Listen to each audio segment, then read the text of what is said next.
अस्सलाम वालेकुम गाइस, आप लोग कैसे हैं? हम लोग ये खैरियत से हैं। अल्लाह से दुआ करती हूँ कि आप सब खैरियत से हों। तो आपने देख के रखा होगा कि मैंने क्या तामझाम फैला के रखा है। आज मेरा मूड था फ्रिज की सफाई, और वो भी ऐसी वैसी नहीं, पूरा तार निकाल के देखिए वहाँ से हटा के ही मैं बाहर ले आई हूँ। फ्रिज के नीचे देखिए कितनी गंदगी थी, क्योंकि वैसे फ्रिज को हल्का सा टेढ़ा करके तो मैं बाहर लेती थी, लेकिन अंदर तक कहाँ साफ़ होता था। मैंने पीछे भी जाला वाला था वो भी ये साफ़ किया, और फिर सर्फ लेके मैंने एक एक चीज़ कायदे से रगड़ना स्टार्ट किया, क्योंकि जब फ्रिज को वैसे अब पोंछ लो तो उतना साफ़ नहीं होता जितना ऐसे करके मतलब कायदे से धुल के फिर पाइप लगा के साफ़ होता है। तो जब मैं सफाई कर रही थी, तो मैंने जब पीछे जाला साफ़ किया तो पता है वहाँ पे क्या था? छिपकली, जिससे मुझे बहुत डर लगता है। शादी से पहले पता है कि मुझे जब डर लगता था ना तो मैं वहाँ जाती नहीं थी। कहीं जहाँ पे छिपकली वहाँ पे मैं नहीं। अगर मुझे मतलब बाथरूम भी जाना है, टॉयलेट भी जाना है, तो पहले पापा उसको भगाते थे। लेकिन शादी के बाद में फिर पापा कहाँ और हम कहाँ। शादी के बाद में आपको खुद ही शेर बनना पड़ता है क्योंकि मैके वाला तो ट्रीटमेंट यहाँ पे मिलने से रहा। क्योंकि बेटी की जो फीलिंग्स होती है वो माँ बाप से बेहतर कोई नहीं समझता है। तो अब यहाँ पे तो खैर मैंने बहुत कोशिश की उसको भगाने की। मैं कपड़े भी धो रही थी, पर्दे भी वर्दी भी मैं डाल चुकी थी, क्योंकि ये सुबह का मतलब टाइम था। और मैंने सोचा कि पहले मैं फ्रिज को धो के इसके सारे सामान ऊपर में रखा हूँ और पर्दे वर्दे धो लूँ। लेकिन छिपकली वो वहाँ थी तो मुझे डर भी लग रहा था। तो मेरा बेटा था, इत्तेफाक से वो स्कूल नहीं गया था, वो घर ही में पढ़ाई कर रहा था, लेकिन वो भी डरता है। तो मैं फिर गई मोहल्ले में, मैंने एक ये पड़ोस में बच्चा है तो मैंने उससे कहा कि बेटा छिपकली भगा लेते हो? उसने कहा हाँ मैं भगा लेता हूँ। तो मैंने उस वक्त मैं इतना डर गई थी ना, मैं वो भी तब वीडियो आपको मैं दिखाती बना के। मैं सोफे पे चढ़ के बैठ गई थी, उसी ने भगाया। जब उसने भगा लिया तब मैंने जहाँ पे फ्रिज रखा था फिर मैंने वहाँ पे सफाई की। फ्रिज को मैंने जब खसका के मतलब रखवा लिया, तभी मेरे पास में कॉल आई मेरे मतलब रिलेशन में। आज उनका प्लान था मेरे घर आने का, और भी अपने ससुराल वालों को लेकर। अब पहली बार कोई मेरे घर आ रहा था, वो भी अचानक से कॉल आ गई मेरे पास। और मैंने इतना काम छोड़ के रखा था, घर भी मेरा उजड़ा हुआ था। उन्होंने कहा था दोपहर को खाने के बाद में आएंगे, लोकल के ही थे।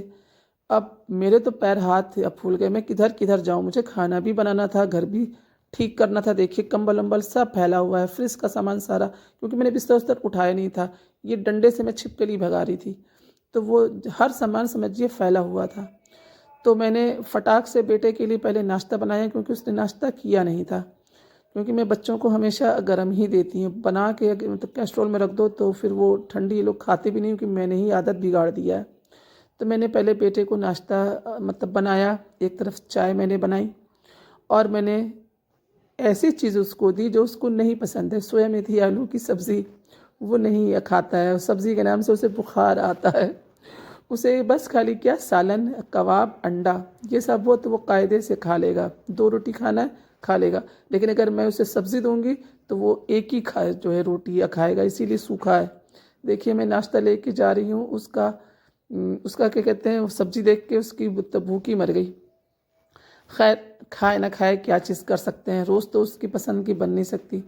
तो मैंने सारी उसकी जो फ्रिज का सामान था वो सब मैंने धोया, और जाके मैं छत पे उसको धूप में रख के आई, क्योंकि जब धूप लग जाती है तो वो कायदे से सूख जाता है। फिर कपड़े से पोंछ पोंछ के फिर मैं उसको फ्रिज में सेट कर देती हूँ। तो मैंने इसको सारा धुला, फिर मैं सब कुछ छत पे लेके गई, और इधर मैंने कपड़े भी निकाल के छत पे साथ में लेके गई, और चारपाई पे मैंने इसका फ्रिज का सामान फैलाया। और देखिए मैंने कितने छत पे कपड़े धुले हैं। ये देखिए पूरी तार भरा हुआ था, और उसी में मेहमान के आने की खबर। मेहमान आना तो बहुत अच्छी बात है, माशाल्लाह मुझे बहुत ये खुशी होती है। मेहमान जिसके घर आते हैं वो किस्मत वाला होता है। तो मेरा बेटा फ्रिज की सेटिंग कर रहा था, लेकिन उसे लगाना मतलब नहीं आता है। उसने कहा मम्मी मैं लगाता हूँ। जब वो नहीं लगा पाया तो फिर मैंने सेटिंग की। अब ये है ना कि औरतों को तो पता होता है ना कहाँ पे क्या कैसे मतलब किया करना है। तो बच्चों को शौक तो लगता है पर उन्हें पता नहीं होता। खैर मैं काम उतना लेती भी नहीं हूँ, क्योंकि लोगों से एक काम बताओ तो ये लोग 2 काम बिगाड़ देते हैं। तो इससे अच्छा है कि मैं ही कर लूँ। अब ये सब जो ट्रे लगाना है, अगर मैं उससे उससे बताती तो ये इसका आज आखिरी दिन होता तो इसीलिए मैं ही लगाती हूँ। खैर मैंने फिर इसको जल्दी जल्दी मेंटेन किया। फिर मैं उसमें पेपर, कुछ लोग तो कपड़े बिछा देते हैं, मैं पेपर बिछा देती हूँ। फिर मैंने इधर पर्दे सूख गए, छत से ला के मैंने जल्दी से पर्दे लगाया और कमरा अंदर का सेट किया। फिर मैंने बाहर के भी पर्दे लगाए और ये चैनल का मतलब पर्दा लगाया। फिर मैंने फटाफट कपड़े जो सूख गए थे उनको तहा के रखे, कमरे को ठीक किया। और सारा कुछ मेंटेन करने के बाद फिर मैं नहाने धोने के बाद मैंने फिर मेहमान देखी, मेरा घर कितना सेट हो गया। तो आपको मेरा व्लॉग कैसा लगा, प्लीज़ लाइक शेयर कमेंट ज़रूर कीजिएगा। मिलती हूँ नेक्स्ट व्लॉग में। ओके, अल्लाह हाफिज़।